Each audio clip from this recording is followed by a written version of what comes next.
Welcome to கல்வி IAS academy YouTube channel.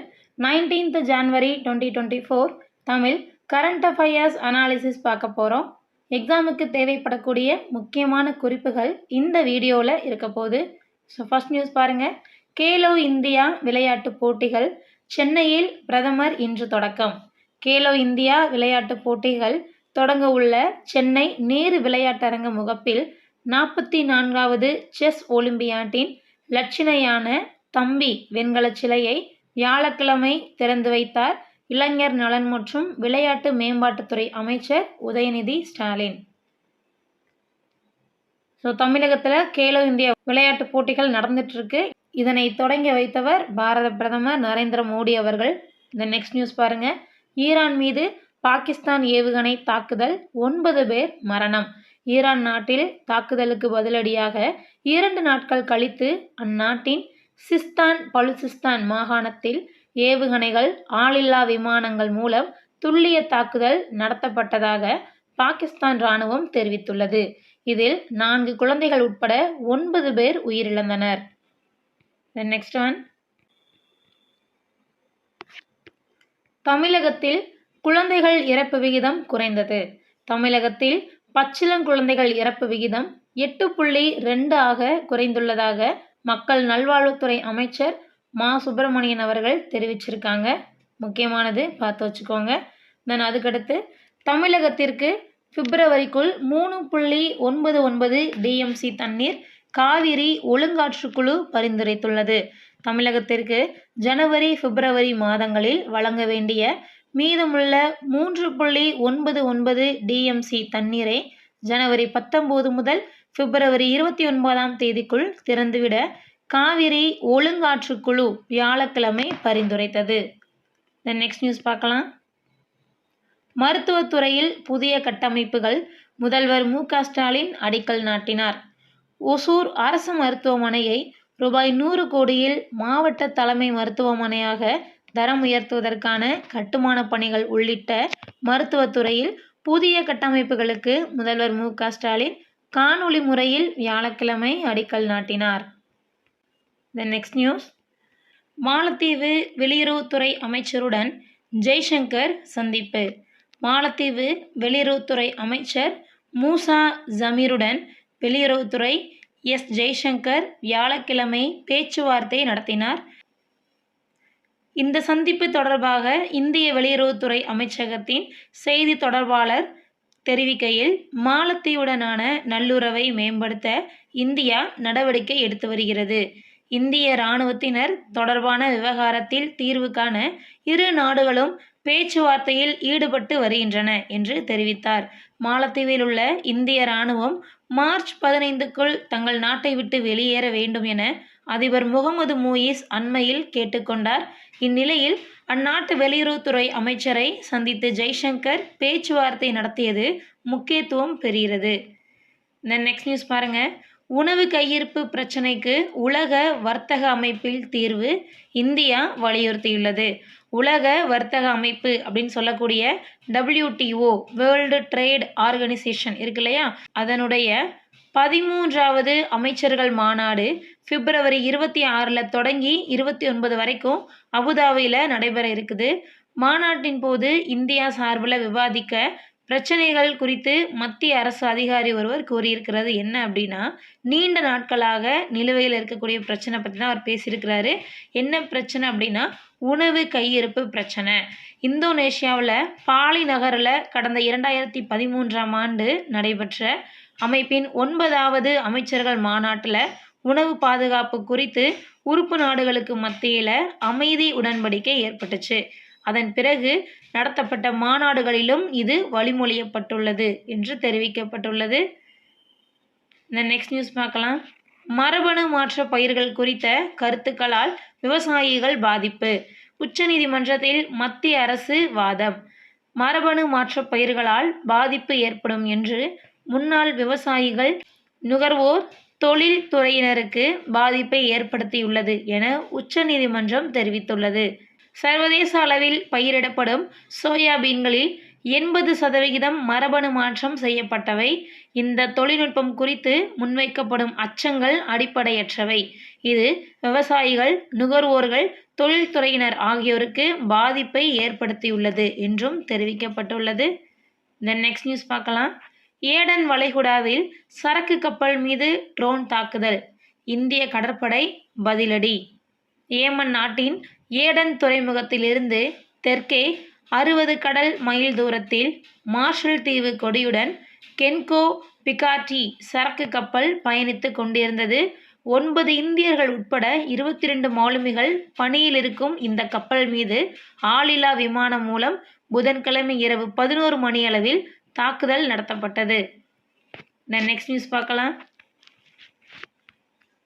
Deep fake காணொளிக்கு Sachin கண்டனம், விளையாட்டு தளம் ஃபேஸ்புக் பக்கம் மீது வழக்கு பதிவு. விளையாட்டு தள செயலியை கிரிக்கெட் வீரர் சச்சின் டெண்டுல்கர் விளம்பரப்படுத்துவது போல் சித்தரிக்கப்பட்ட டீப் ஃபேக் காணொளிக்கு அவர் கண்டனம் தெரிவித்ததை அடுத்து சம்பந்தப்பட்ட நிறுவனம் மீதும் அதன் ஃபேஸ்புக் பக்கத்தின் மீதும் போலீசார் வழக்கு பதிவு செய்தனர். நெக்ஸ்ட் நியூஸ் பார்க்கலாம். நாட்டில் இதுவரை 1226 பேருக்கு JN1 வகை கொரோனா, தமிழகத்தில் 88 பேர் பாதிப்பு. Next one. பொருளாதார சுதந்திரத்தை விரும்பும் பெண்கள், குடியரசுத் தலைவர் திரௌபதி முர்மு அவர்கள் தெரிவித்துள்ளார். வெற்றி என்பது நல்ல தொடர் விளைவுகளை ஏற்படுத்தக்கூடியது. நாட்டின் பல்வேறு துறைகளில் வெற்றி பெற முடிந்ததன் காரணமாக நாம் அனைவரும் இங்கு கூடியிருக்கிறோம். நாட்டில் உள்ள அனைத்து பெண்களும் உறுதியுடன் தங்கள் கனவை நோக்கி முன்னேற வேண்டும். இதன் மூலம் நாட்டையும் நாம் வலுவாக்க வேண்டும். இதற்காக நாம் பணியாற்ற வேண்டும். பெண்கள் பொருளாதார ரீதியாக சுதந்திரமாக இருக்க விரும்புகின்றனர் என்றும் குடியரசுத் தலைவர் திரௌபதி முர்மு அவர்கள் புத்தாக்க தொழில் நிறுவனங்கள் நடத்தி வரும் பெண்களுடன் கலந்துரையாடினார். Next news. மாலத்தீவுடன் இணைந்து பணியாற்ற தயார் இந்தியா தெரிவித்துள்ளது. இந்திய ராணுவம் மார்ச் 15க்குள்ள மாலத்தீவை விட்டு வெளியேறணும் அப்படின்னு சொல்லி அதனுடைய அதிபர் முகமது மூயிஸ் தெரிவிச்சிருக்காரு இல்லையா. ஸோ இந்த காலகட்டத்தில் இந்தியா தொடர்பாக ஒரு செய்தி கொடுக்கப்பட்டிருக்கு. என்ன அப்படின்னா, மாலத்தீவோட வளர்ச்சி திட்டங்களில் இந்தியா பெரும்பங்கு வகிச்சிட்ருக்கு. அந்த திட்டங்களை அடுத்த கட்டத்துக்கு எடுத்து செல்ல அந்த நாட்டு கூட சேர்ந்து நாங்கள் பணியாற்ற தயாராக இருக்கிறோம் அப்படின்னு இந்திய இராணுவத்தினர் தெரிவிச்சிருக்காங்க. Next news. தொழில்நுட்ப மேம்பாடு, சுவிட்சர்லாந்து ரயில்வேயுடன் கைகோர்க்க இந்தியா திட்டம், அஸ்வினி வைஷ்ணவ் தெரிவிச்சிருக்காரு. நெக்ஸ்ட் நியூஸ் பாருங்க. பாரதிய விண்வெளி ஆய்வு நிலையம் அடுத்த ஆண்டில் சோதனைகள் தொடக்கம், இஸ்ரோ தலைவர் சோம்நாத் தெரிவிச்சிருக்காங்க. ஹரியானாவின் ஃபரிதாபாத்தில் நடைபெறும் சர்வதேச இந்திய அறிவியல் விழாவில் இஸ்ரோ தலைவர் சோம்நாத் வியாழக்கிழமை பங்கேற்றார். அப்போது இந்தியாவின் விண்வெளி ஆய்வு நிலைய திட்டம் குறித்து செய்தியாளர்கள் எழுப்பிய கேள்விகளுக்கு சோம்நாத் பதிலளிக்கையில், பாரதிய விண்வெளி ஆய்வு நிலையத்திற்கான முதல் சோதனை அடுத்த ஆண்டு தொடங்கும் என்றார். இந்த விண்வெளி ஆய்வு நிலையத்தின் கட்டமைப்பு தொடர்பாக அண்மையில் ஆய்வு நடத்தினேன். இதன் தயாரிப்பு, சோதனைகள் குறித்து தொழில்துறையினருடன் இஸ்ரோ பேச்சுவார்த்தை தொடங்கியுள்ளது. தொடக்கத்தில் மனிதர்கள் யாருமின்றி இந்த விண்வெளி ஆய்வு நிலையம் செயல்படும் என்றும் அவர் தெரிவித்துள்ளார். நெக்ஸ்ட் நியூஸ் பாருங்க. பொலிவுறு நகரம் திட்டம் 76,000 CCTV மற்றும் கேமராக்கள், 6,855 நவீன வகுப்பறைகள். பொலிவுறு நகரம் என்று சொல்லக்கூடிய ஸ்மார்ட் சிட்டி திட்டத்தின் கீழே நாடு முழுக்க 100 நகரங்களில் இதுவரைக்கும் 75,000 CCTV கேமராக்கள் நிறுவப்பட்டிருக்காங்க. நெக்ஸ்ட் நியூஸ் பாருங்க. நெதர்லாந்து, டொமினிக்கன் குடியரசு, ஈக்வடார் நாடுகளுடன் மருத்துவத்துறை ஒத்துழைப்பு, மத்திய அமைச்சரவை ஒப்புதல் அளிச்சிருக்காங்க. Next one. ராமர் கோவில் பிரதிஷ்டையை தீபாவளி போல் கொண்டாட வேண்டும், பிரதமர் வேண்டுகோள் விடுத்துள்ளார். அயோத்தியில் ராமர் கோவில் மூலவர் சிலை பிரதிஷ்டை நாளான திங்கட்கிழமையன்று தீபாவளி திருநாள் போல வீடுகளில் தீபமேற்றியும் ஏழைகளுக்கு உணவளித்தும் கொண்டாடுமாறு அமைச்சரவை கூட்டத்தில் அமைச்சர்களுக்கு பிரதமர் மோடி வேண்டுகோள் விடுத்தார்.